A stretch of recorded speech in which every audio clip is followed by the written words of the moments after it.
राधे राधे भक्तों, स्वागत है आप सभी का मेरे इस यूट्यूब चैनल पर।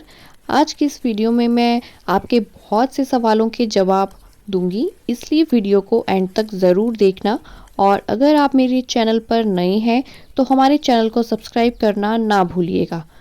जो लोग लड्डू गोपाल जी की सेवा करते हैं या सेवा करने के बारे में सोच रहे हैं, ये वीडियो उनके लिए बहुत ही ज़्यादा हेल्पफुल होने वाली है, क्योंकि इस वीडियो में मैं आपको लड्डू गोपाल जी से जुड़े हुए कुछ प्रश्नों के उत्तर दूंगी।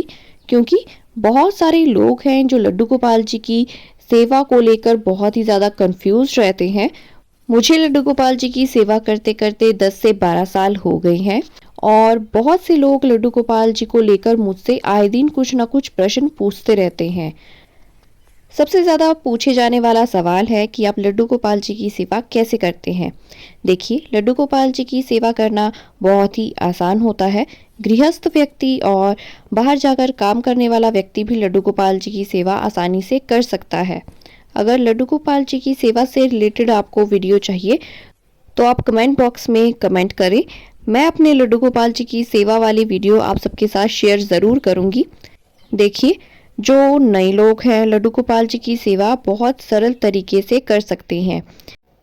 जैसे कि सुबह आप जल्दी उठकर स्नान कर लें, फिर लड्डू गोपाल जी को स्नान करवाएं, और जो भी सात्विक भोजन घर पर बना हो उसका भोग आप लड्डू गोपाल जी को लगाएं। इस वीडियो में मैं सारी चीज़ें आपको नहीं बता सकती, पर थोड़ा बहुत मैंने आपको बता दिया। अगर आपको लॉन्ग वीडियो चाहिए तो आप कमेंट बॉक्स में मुझे कमेंट में बता सकते हैं। अब अगला प्रश्न, लड्डू गोपाल जी को किन किन चीज़ों का भोग लगाया जाता है और किन किन चीज़ों का उनको भोग नहीं लगाया जाता। ये क्वेश्चन भी बहुत ज़्यादा पूछा जाता है। इस टॉपिक पर मैंने एक डिटेल्ड वीडियो अपने चैनल पर अपलोड की हुई है। अगर आपको इस डिटेल्ड वीडियो को देखना है तो डिस्क्रिप्शन में आपको इस वीडियो का लिंक मिल जाएगा, आप उस पर क्लिक करके इस वीडियो को देख सकते हैं। पर आप सबकी जानकारी के लिए मैं आपको बता दूं, लड्डू गोपाल जी को भोग हमेशा शुद्ध और सात्विक चीज़ों का ही लगाना चाहिए, जो कि हमारे घर पर बनी हुई होती हैं और सफाई से बनी होती हैं। उनका भोग ही लड्डू गोपाल जी को लगाया जाता है।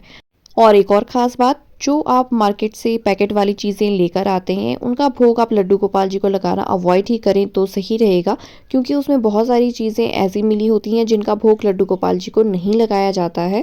और अब अगला प्रश्न, ये प्रश्न भी बहुत ज़्यादा पूछे जाने वाला प्रश्न है कि लड्डू गोपाल जी को प्रतिदिन स्नान करवाना क्या ज़रूरी होता है। सर्दी हो चाहे गर्मी हो, वैसे तो लड्डू गोपाल जी को रोज़ स्नान करवाना चाहिए। पर जैसे कि सर्दियां होती हैं तब आपको लगता है कि आज ज़्यादा ठंड है, हमारे लाला को ठंड लग जाएगी, तो ऐसी सिचुएशन में आप 10 बजे, 11 बजे या 12 बजे के बाद जब धूप लग जाती है, उस टाइम लड्डू गोपाल जी को बाहर धूप में ले जाकर आप स्नान करवा सकते हैं।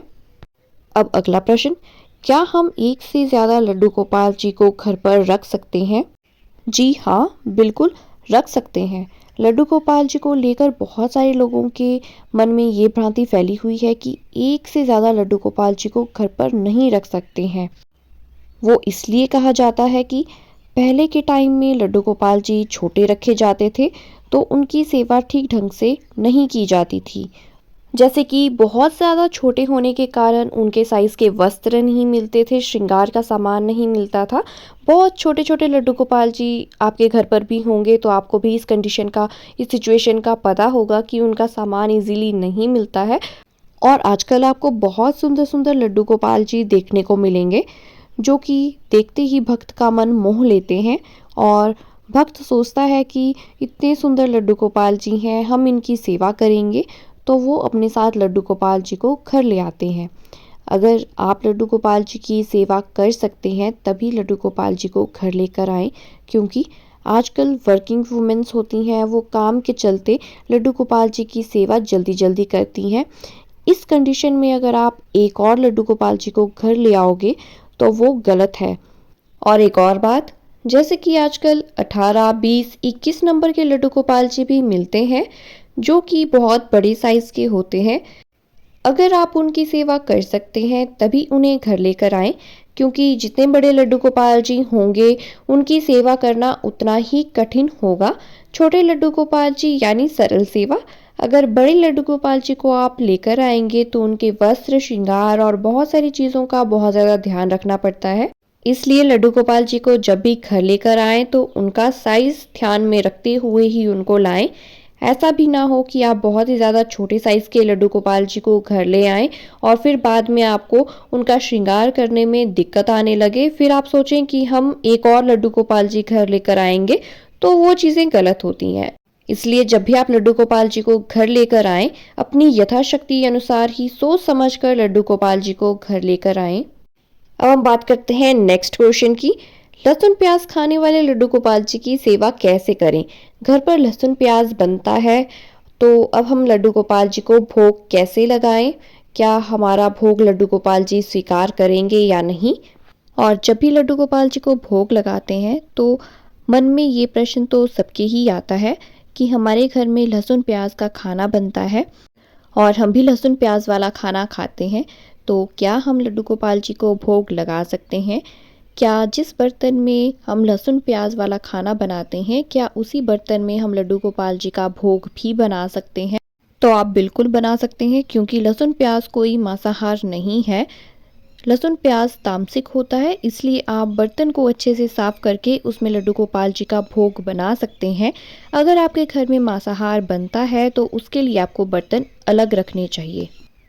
और कुछ लोगों का ये भी प्रश्न आता है कि हमारे घर में सिर्फ लहसुन प्याज वाला खाना बनता है और लड्डू गोपाल जी का भोग बनाने के लिए समय नहीं रहता है, क्योंकि हमारा परिवार बहुत ज़्यादा बड़ा है। तो ऐसे में हम क्या करें? कैसे लड्डू गोपाल जी को भोग लगाएं? तो देखिए, आप लड्डू गोपाल जी को दूध का भोग लगा सकते हैं, माखन मिश्री का भोग लगा सकते हैं, फ्रूट्स का भोग लगा सकते हैं, या ड्राई फ्रूट्स का भी भोग आप लोग लगा सकते हैं। जैसे कि आपके घर पर रोटी बन रही है तो रोटी पर घी लगा के भी आप लड्डू गोपाल जी को भोग लगा सकते हैं। अब हम लोग बात करेंगे हमारे अगले प्रश्न के बारे में, जो कि बहुत सारे लोग पूछते हैं और इस बात को लेकर बहुत ज़्यादा लोग कंफ्यूज्ड भी रहते हैं कि हमें जब 3-4 दिन के लिए घर से बाहर जाना पड़ता है और घर पर सेवा करने वाला भी कोई नहीं होता है, तो इस सिचुएशन में क्या हम लड्डू गोपाल जी को अपने साथ लेकर जाएं, या फिर घर को हम लॉक करके जाते हैं तो क्या लड्डू गोपाल जी को हम बंद घर पर रख सकते हैं? देखिए, अगर आप कहीं तीर्थ पर जा रहे हैं, पूजा वाले स्थान पर जा रहे हैं, तो हो सके तो लड्डू गोपाल जी को आप साथ ही लेकर जाएं। पर कई सिचुएशंस ऐसी आती हैं, उनमें हम लड्डू गोपाल जी को अपने साथ नहीं लेकर जा सकते। जैसे कई स्थानों पर हमें जाना पड़ता है, वहाँ पर हम लड्डू गोपाल जी को साथ नहीं लेकर जा सकते।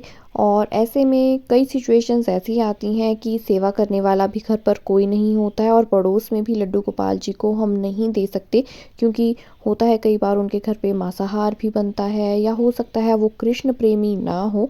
इन सब चीज़ों के बारे में आपको पता नहीं होता है। पर फिर इस सिचुएशन में हमें क्या करना चाहिए? क्या हम जब घर को लॉक करके जाएं तो लड्डू गोपाल जी बंद घर पर अकेले कैसे रहेंगे? ये सारे प्रश्न आप सबके मन में आते ही होंगे। तो देखिए, जब भी आप घर से बाहर जा रहे हैं, लड्डू गोपाल जी को घर पर अकेला छोड़कर जा रहे हैं, तो लड्डू गोपाल जी के लिए कुछ चीज़ों का आपको खास ध्यान रखना पड़ेगा। जैसे कि जितने दिन के लिए आप जा रहे हैं, उतने दिन के लिए उनके लिए भोग आप बना कर जाएं। ऐसा भोग आप बनाएं जो कि 4-5 दिन तक चल पड़े। एक डब्बे में डालकर आपको वो भोग रखना है। जैसे आप ड्राई फ्रूट्स रख सकते हैं, पंजीरी बनाकर रख सकते हैं। इस तरह की चीज़ें आप रख सकते हैं लड्डू गोपाल जी को भोग के लिए। पानी आप लड्डू गोपाल जी के लिए रख कर जाएँ और लड्डू गोपाल जी से प्रार्थना करके जाएँ। उन्हें आप बताकर जाएँ कि हे ठाकुर जी, हम कुछ दिनों के लिए बाहर जा रहे हैं और ऐसे स्थान पर जा रहे हैं वहाँ हम आपको लेकर नहीं जा सकते। इस तरह ही आप गौ माता जी से भी प्रार्थना कीजिए कि हे गौ माता जी, जितने दिन मैं उपस्थित नहीं रहूँगी उतने दिन आप मेरे लड्डू गोपाल जी की सेवा करिएगा, उनका ध्यान रखिएगा। तो इन सब चीज़ों का ध्यान रखते हुए आप लड्डू गोपाल जी को घर पर अकेला छोड़कर जा सकते हैं। ये तो मैंने आपको बता दिया एक तरीका। दूसरा तरीका भी होता है, वो ये होता है कि आप जब भी बाहर जा रही हैं तो आप मानसिक सेवा आप अपने लड्डू गोपाल जी की कर सकते हैं। आप सभी को हमारी आज की ये वीडियो कैसी लगी, कमेंट बॉक्स में हमें ज़रूर बताइएगा। आई होप ये वीडियो आप सबके लिए हेल्पफुल रही होगी। ऐसी और वीडियोस देखने के लिए हमारे चैनल को सब्सक्राइब करिएगा। वीडियो अच्छी लगे तो वीडियो को लाइक ज़रूर कीजिएगा और इस वीडियो को कृष्ण प्रेमियों के साथ, कृष्ण भक्तों के साथ शेयर करना ना भूलिएगा। अगर इस वीडियो से रिलेटेड आपके मन में कोई भी क्वेश्चन है तो आप लोग कमेंट बॉक्स में मुझसे पूछ सकते हैं। मैं आपके क्वेश्चन का रिप्लाई ज़रूर करूँगी। तो मिलते हैं अगली वीडियो में, तब तक के लिए जय श्री राधे।